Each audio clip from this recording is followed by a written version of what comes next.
Students, अब मैं आप लोगों को लेके जा रहा हूं कोर्स कंटेंट की तरफ। देखिए मैंने अभी आपको बताया बातों बातों में कि हम जो अपना कोर्स स्टार्ट करेंगे वो कहां से स्टार्ट करेंगे, सेकेंड ईयर से। ठीक है, सेकेंड ईयर फिजिक्स से हमारे स्टार्ट होगा और सेकेंड ईयर फिजिक्स में बुनियादी तौर पे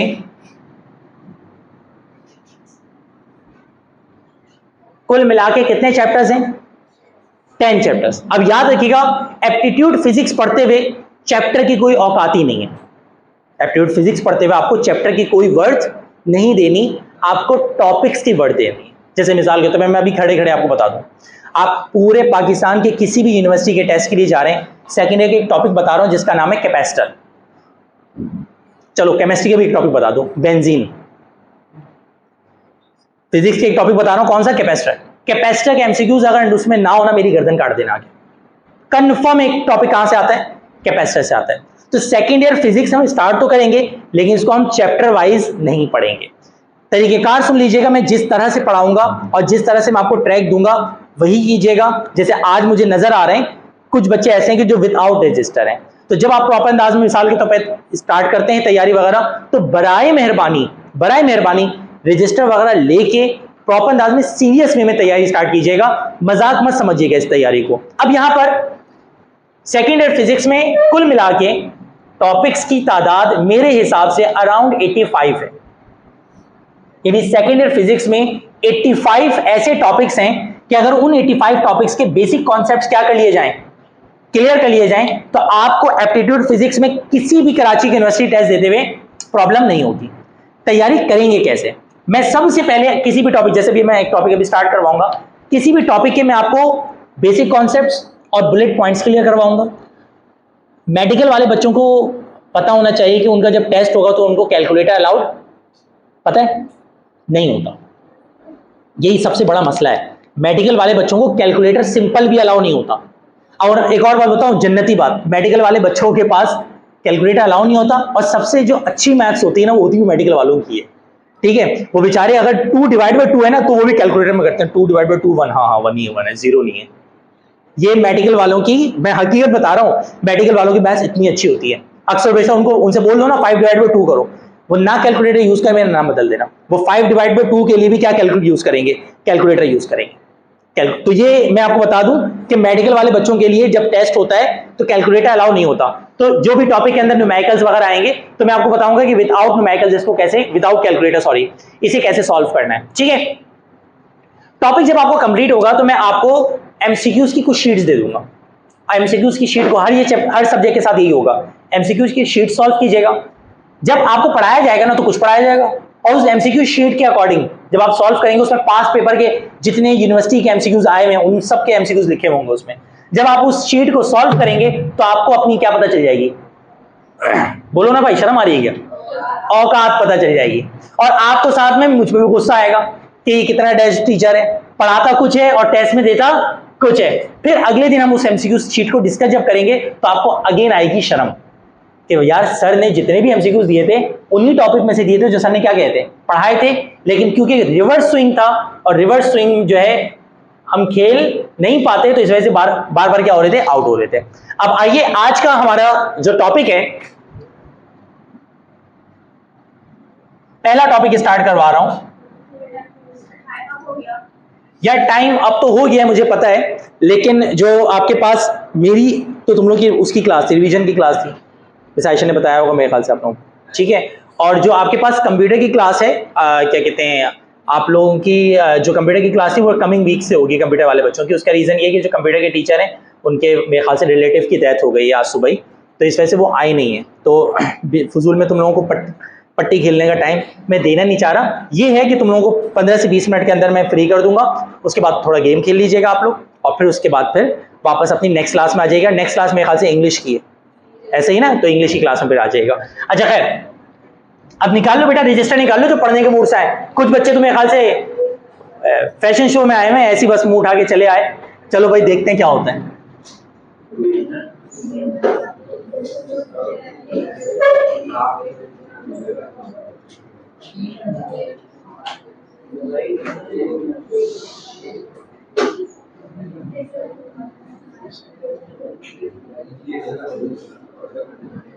बेटा याद रखिएगा, मैं अभी लाइन से आपको अराउंड 20 के करीब, अब जरा तवज्जो मुझ पर रखिएगा, 20 के करीब फॉर्मूलाज लिखवाऊंगा और 20 के करीब डेफिनेशंस और 20 के करीब ही बेसिक कॉन्सेप्ट्स दूंगा।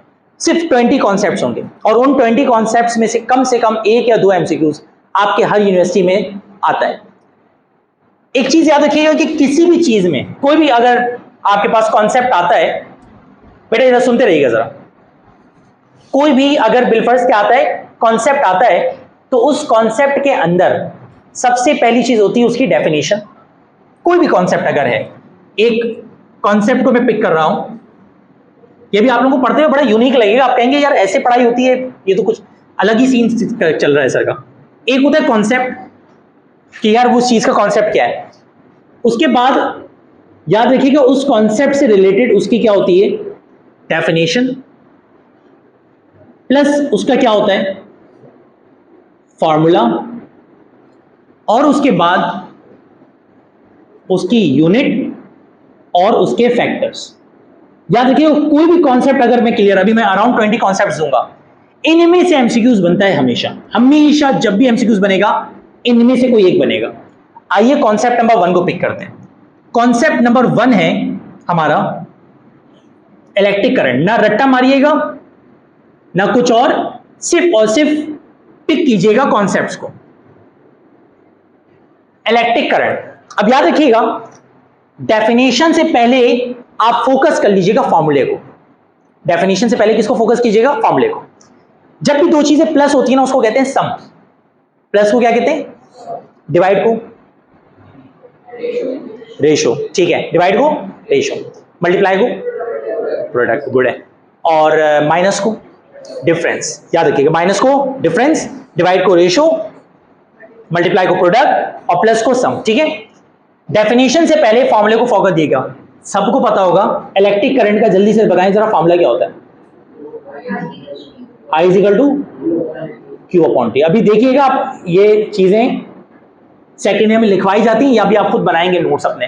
I is to Q upon T. जरा जल्दी से बताओ I क्या है, वेरी गुड। Q क्या है, चार्ज। Q क्या है, चार्ज। T क्या है, टाइम। अब जरा I is to Q upon T, ये तो फॉर्मूला याद किया। इसको देख के अच्छा डिवाइड को पर भी बोल सकते हैं। मिसाल के तौर पे मैंने कहा A is equal to B upon C, तो मैं लिख सकता हूं कि A can be defined as A is the B पर C या B पर यूनिट C, ठीक है। अब आओ जरा I की डेफिनेशन बनाओ। Current is the amount of charge, amount of पर यूनिट टाइम। पहली डेफिनेशन बन गई, current is the amount of charge, tick कर गए। अगला रेशो वाला, current is the ratio of charge and time. दोनों डेफिनेशन की वर्डिंग टोटली अलग है, मतलब एक ही है। अब अगर बिलफर्ज वो डेफिनेशन आए तो भी आंसर करंट है, वो डेफिनेशन आए तो भी आंसर क्या है, करंट, ठीक है। अच्छा जी, आपके पास दो चीजों को डिवाइड करें ना तो इसको कंपेयर भी बोलते हैं। डिवाइड करें तो क्या करते हैं, if we compare charge with respect to time, if we compare charge with respect to time, then we get dash current। सिर्फ करंट के अंदर 3 कॉन्सेप्ट आए भाई। Current is the amount of charge per unit time, current is the ratio between charge and time, the comparison between the charge and time is called current. 3 अलग definition बन गई। अच्छा, या is equal to Q upon T. इसके बाद इसकी बारी आएगी किसकी, यूनिट की। अब यूनिट भी 2 होती है। एक यूनिट वो होती है जो फॉर्मूले से बनती है, एक यूनिट वो होती है जो किससे बनती है, फॉर्मूले से बनती है, और एक यूनिट वो होती है कि जो किससे बनती है भाई, नॉर्मली हिट होती है कि भाई ये यूनिट है। इसकी यूनिट क्या होती है वैसे, एम्पियर। और एम्पियर Q की यूनिट क्या होगी और T यूनिट क्या होगी। इसका मतलब एम्पियर किसके बराबर आ गया, कूलम पर सेकंड। अभी कॉन्सेप्ट नंबर 1 चल रहा है, एम्पियर कूलम पर सेकंड के बराबर आ गया। ये बात भी क्लियर हो गई। चार चीजें जिनके ऊपर खेलना था, डेफिनेशन के ऊपर, फॉर्मूले के ऊपर, यूनिट के ऊपर और फैक्टर्स। फैक्टर के वाले से पता है फैक्टर्स क्या होते हैं? किसी भी चीज के डिपेंडिंग फैक्टर्स बताने का तरीकेकार बता दीजिए जल्दी से। चलो मैं अभी क्लियर कर दूं। सपोज करो a is equal to B upon C है। सपोज करो a is equal to B into C है। ठीक है, दो चीजें एक साथ लिखी मैंने, a is equal to B upon C, a is equal to B into C. और मैंने a लिख दिया a is equal to X by C है, और मैंने लिख दिया a is equal to Y plus C upon D है। इतना इंपॉर्टेंट पॉइंट है कि अगर पिक कर गए ना, यकीन करें मेरे हिसाब से कम 500 से 600 एमसीक्यूज याद हो जाएंगे अभी इस वर्ड के बाद। मेरे 500 to 600 एमसीक्यूज, इनमें से जब आपको बुक दूंगा मैं अपनी, तो उस बुक के अंदर जो एमसीक्यूज हैं, जो सेट आपके पास होगा मेरे नोट्स का, 500-600 एमसीक्यूज इन्हीं कॉन्सेप्ट से बनाए मैंने।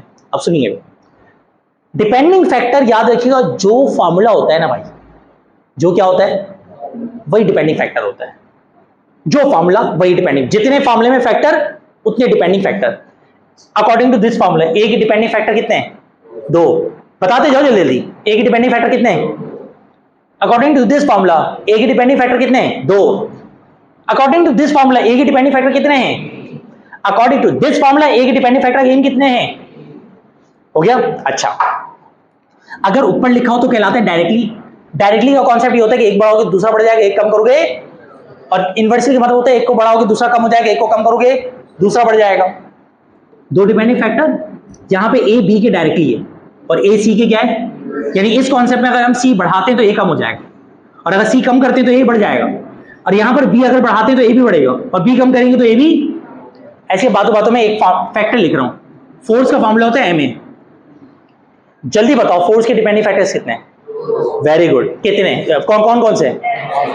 मास और एक्सेलरेशन। अच्छा, अगर if we increase the mass then force will be, force should be increase. ठीक है, if acceleration increase then force, तो दोनों एक दूसरे के क्या हो गए? डायरेक्टली। अब कोई सा भी फैक्टर आ जाए, कोई सा भी फैक्टर आ जाए, अभी आप सेकेंड के एमसीक्यू सॉल्व कीजिएगा किसी दिन ना, जब सेकेंड ईयर के एमसीक्यू नोट्स वगैरह में आप रट्टा नहीं मार रहे होंगे, आप बोलेंगे इसका ये कॉन्सेप्ट है। मुझे अक्सर हमेशा ऐसा होता है, मेरे नोट्स में मिस्टेक निकाल के ला रहा था बच्चा कि सर इसमें ये आंसर आपने क्या लिखा हुआ, गलत लिखा हुआ है, कॉन्सेप्ट अकॉर्डिंग तो ये होना चाहिए। कॉन्सेप्ट अगर पिक कर गए, अब ये कॉन्सेप्ट मिल गया, आओ अब इस कॉन्सेप्ट के अकॉर्डिंग आपको यहां पर इतनी लंबी करनी नहीं पड़ेगी।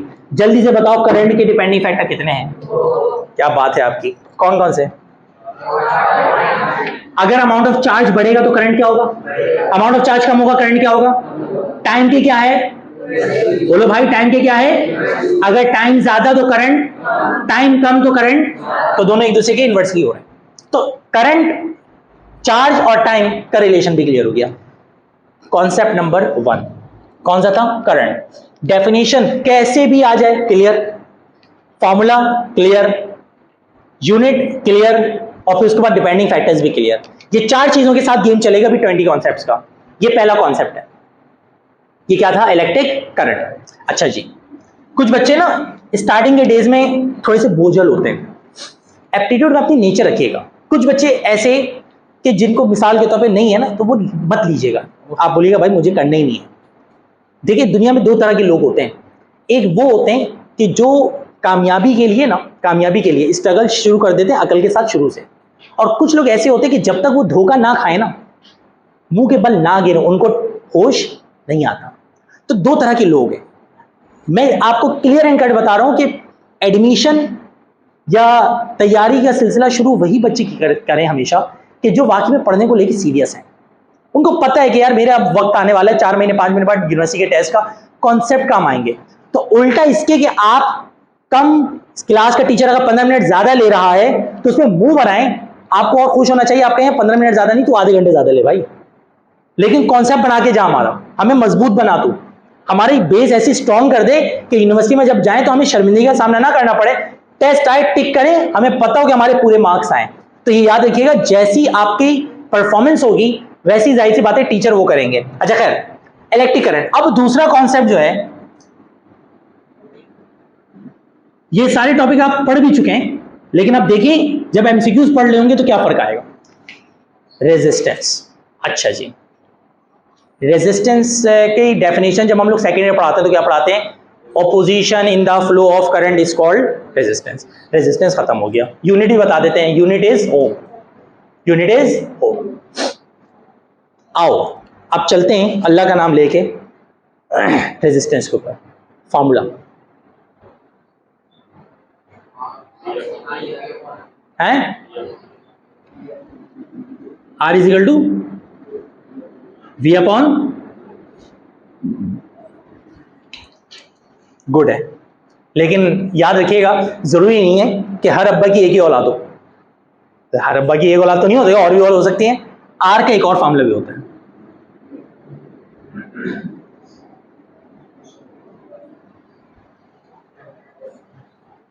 आर का एक और फार्मूला भी होता है।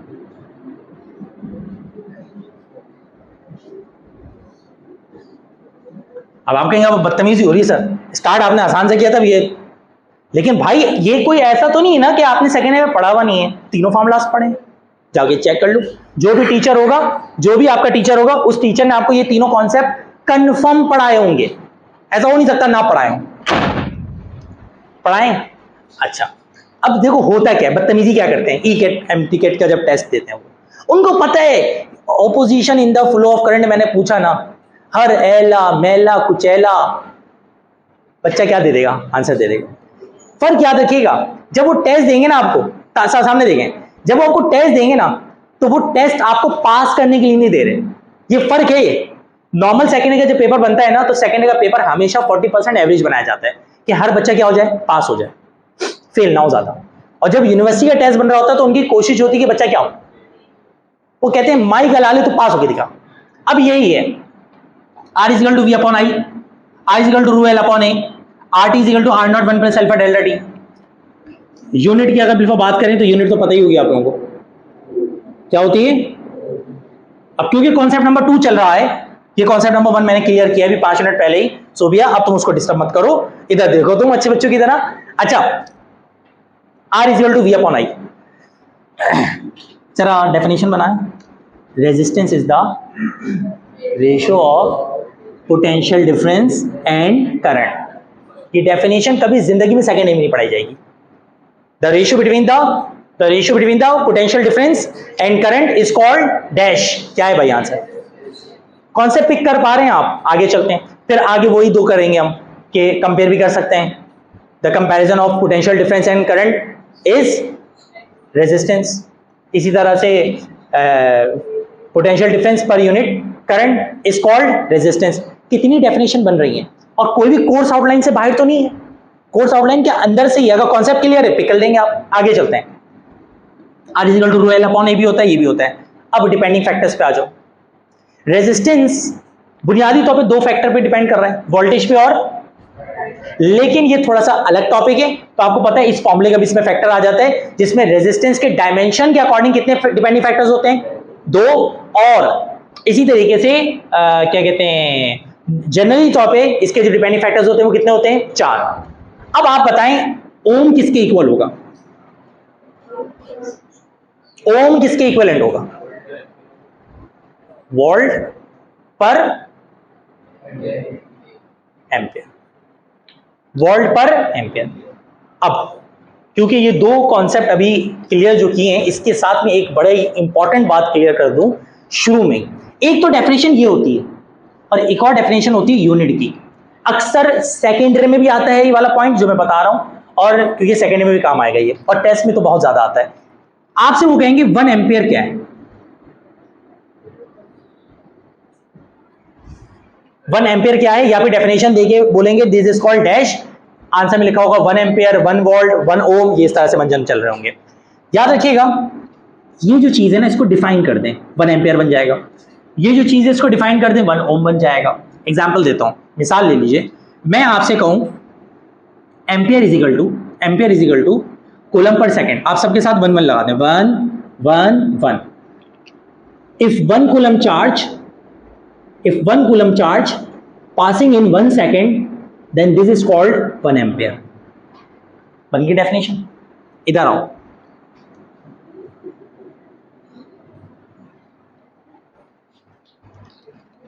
क्लियर है यहां तक? क्या बोलेंगे? If 1 volt potential difference applied and 1 ampere current is pass then this is called 1 ohm. Definition बड़ी आसान है। मुझे एक बात बताइए, दो कॉन्सेप्ट्स के आप चीता बन गए ना, वीआईपी है, इसके अंदर से अगर ऐसे ही जो मैंने पढ़ाया एमसीक्यूज दूं कर लेंगे आप, कोई मुश्किल नहीं है। जल्दी से राइट डाउन कर लें 2 मिनट के अंदर, फिर मैं एमसीक्यूज आपको लिखवाऊंगा जल्दी से। सो भैया आते साथ तुम बातें शुरू।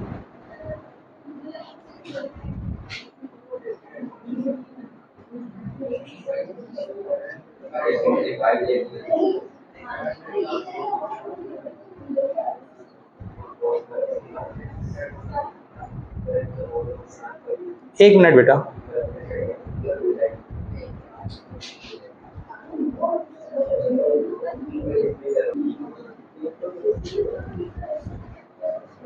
बेटा राइट डाउन कर लिया?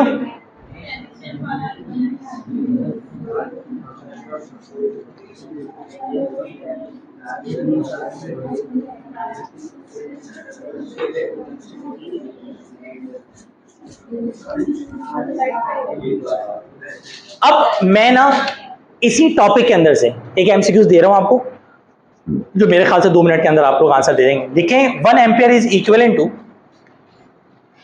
1 ampere is equivalent to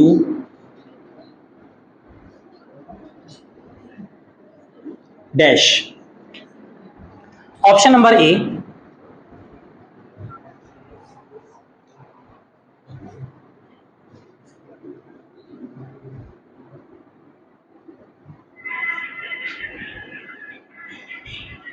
option हम बेटा साइलेंट पे लगाओ।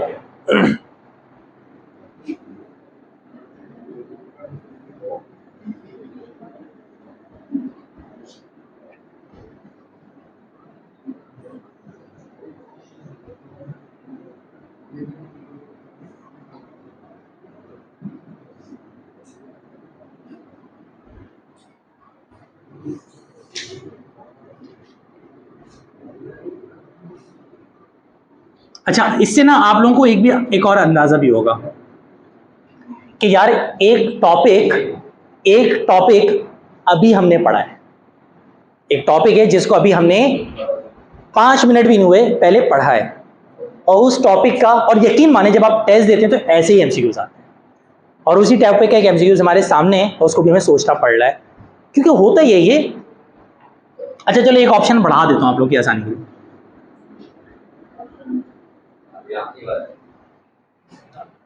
सबको हक दूंगा, देख लिया आप लोगों ने, आंसर्स लेते हैं जी। क्या कहती है बेटा, ऑप्शन बताओ जल्दी से, कौन सा सही है?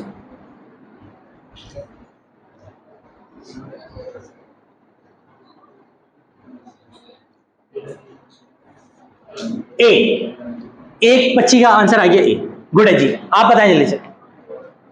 ए, नन,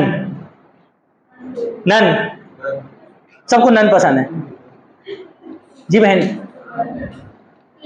डी है, अच्छा डी गुड है। हाँ भाई, नन, सबको नन चाहिए। ए, हाँ डी, दो जवाब।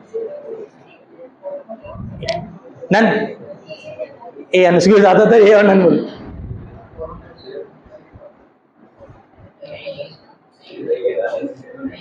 नहीं,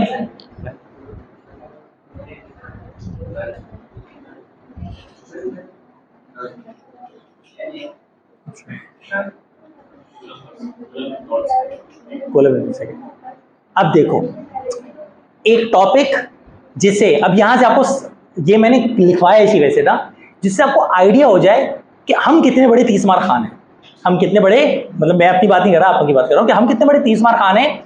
एक टॉपिक हमने 5 मिनट पहले पढ़ा है, 5 मिनट बाद उस टॉपिक को टीचर ने ऐसे पढ़ाया कि पढ़ाते हुए पता है ऐसा लग रहा था क्या पढ़ा रहा है बंदा, सही जबरदस्त यार, ये चीज तो ऐसे पढ़ाई नहीं है सर ने आज तक सेकेंड ईयर में, ऐसी फीलिंग आ रही थी। इसका आंसर पता ही क्या है?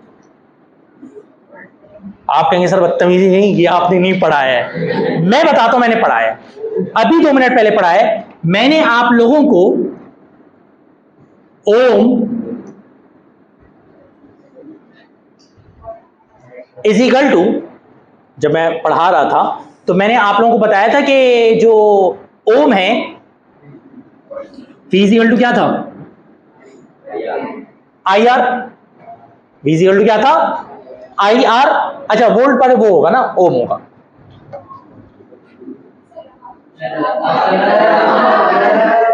मेरी गलती है। तो अब यहां पर जिन जिन बच्चों ने क्या आंसर दिया है वो सही है, लेकिन एक बात बताऊं, मैंने बेध्यानी में यहां पर वोल्ट पर क्या नहीं लिखा। अगर मैं ये लिख भी देता ना तो भी एक तादाद थी जो जवाब नहीं दे पाती। अगर मैं वोल्ट पर ओम भी लिख देता, क्योंकि मैं बेध्यानी में वोल्ट पर ओम लिख रहा था, मैंने लिखा नहीं। अब आप मुझे एक बात बताओ, एक मिनट, ये असल में जो कॉन्सेप्ट देना चाहता हूं वो ये वाला देना चाहता हूं। सारे के सारे कॉन्सेप्ट ऐसे ही हैं और आपका वोल्ट पर ओम पे ध्यान भी नहीं जाता। जबकि यहां पे देखो कि अभी हमने ओम इज इक्वल टू क्या पढ़ा था, वोल्ट पर एम्पियर पढ़ा था। अगर वोल्ट पर एम्पियर हमने पढ़ा था तो अगर बिलफर्ज ये एम्पियर यहां आ जाए और ओम वहां आ जाए तो एम्पियर इज इक्वल टू क्या हो जाएगा, वोल्ट पर ओम। बेटा इसको कहते हैं एमसीक्यूज। क्या एमसीक्यूज में किस तरह से क्या देते हैं वो ट्विस्ट दे देते हैं। ठीक है, मेरे ख्याल से मेरी बात समझ में आ गई है। ये हमारे पास दो कॉन्सेप्ट्स हैं। अच्छा इसी तरीके से अब एक चीज आप लोगों को आइडिया हो रही होगी कि पढ़ाई करते हुए ना तो आप लोगों को रटवाया जा रहा है, कुछ कोई भी रट्टा मारा है इसमें हमने नहीं, रट्टा वट्टा नहीं है भाई, रट्टा वट्टा नहीं है, कॉन्सेप्ट है। और इसके कॉन्सेप्ट को जितना टटोलोगे ना, यानी दो टॉपिक हैं, इसके अंदर के जितने एमसीक्यू सॉल्व करोगे, जितने ज्यादा एमसीक्यू सॉल्व करोगे, आप यकीन मानो उतनी परफेक्शन आएगी। आप लोगों का तरीकेकार क्या होगा मैं बाकी सब्जेक्ट्स के वाले से बता दूं, पता नहीं वो टीचर्स मेरे ख्याल से सब बेस्ट टीचर हैं जितने भी टीचर्स आप लोगों को दिए गए, लेकिन एक मशवरा दे रहा हूं स्टार्ट से, चंद बुक्स बता रहा हूं, मैं नेम बता दे रहा हूं उन बुक्स के आप लोगों को, वो बुक्स भी ले लीजिएगा बाद में। और जैसे जैसे टीचर पढ़ाता जाए ना, उन बुक्स को अगर बिलफर्ज आपके पास मौजूद है, आप उन बुक्स के कॉन्सेप्ट्स को टिक करते जाएं, आगे बढ़ते जाएं, टिक करते जाएं, आगे बढ़ते जाएं। आपको खुद आइडिया होगा कि यार आपका जो कॉन्सेप्ट है वो कहां से कहां पहुंच गया है। फर्स्ट ईयर सेकेंड ईयर में आपने रट्टा मारा है, आपने टॉपिक्स याद किए और इंपॉर्टेंट के चक्कर में पड़े रहे, सर इंपॉर्टेंट बता दें वही पेपर में आ गया, सर दानिश गुरु हैं जी, सर ने ये बोला था ये पेपर में आ गया। लेकिन याद रखिएगा बेटा, फर्स्ट ईयर सेकेंड ईयर के बाद ऐसा कुछ भी नहीं है। यूनिवर्सिटी के हवाले से अगर कोई टीचर आपको इंपॉर्टेंट बताता है, वो सबसे बड़ा आपको बेवकूफ बना रहा है। आपको सबसे इंपॉर्टेंट जो अहमियत देनी है अपनी फर्स्ट ईयर और सेकेंड ईयर की देनी है, जो बुक है आपकी। ख्याल रखिएगा फर्स्ट ईयर सेकेंड ईयर की जो फिजिक्स की पुरानी बुक है उसमें से टेस्ट आएंगे आपके सारी यूनिवर्सिटी के इस बार, और बाकी तमाम सब्जेक्ट्स में न्यू बुक्स आएंगे। जितने भी अपना केमिस्ट्री, बायो, मैथ्स और इंग्लिश वगैरह जो भी चीजें हैं वो सब न्यू जो कोर्स पैटर्न है उसके अकॉर्डिंग आएगी। सिर्फ और सिर्फ कौन सा सब्जेक्ट, फिजिक्स का आपके किसके अकॉर्डिंग आएगा, पुरानी फिजिक्स से आएगा, और आपको पुरानी फिजिक्स के अकॉर्डिंग सॉल्व करना पड़ेगा। अब यह है कि आप लोगों को थोड़ा सा मैं रिलैक्स टाइम दे रहा हूं, आराम से जाएं, ऐश करें। मैं पहले बुक लिखवा दे रहा हूं आप लोगों को, और फिर उसके बाद इंशाल्लाह आप थोड़ा सा रेस्ट करें। देन आप लोगों की कौन सी क्लास स्टार्ट होगी, इंग्लिश की। अल्लाह हाफिज। बुक के नेम लिखे बेटा।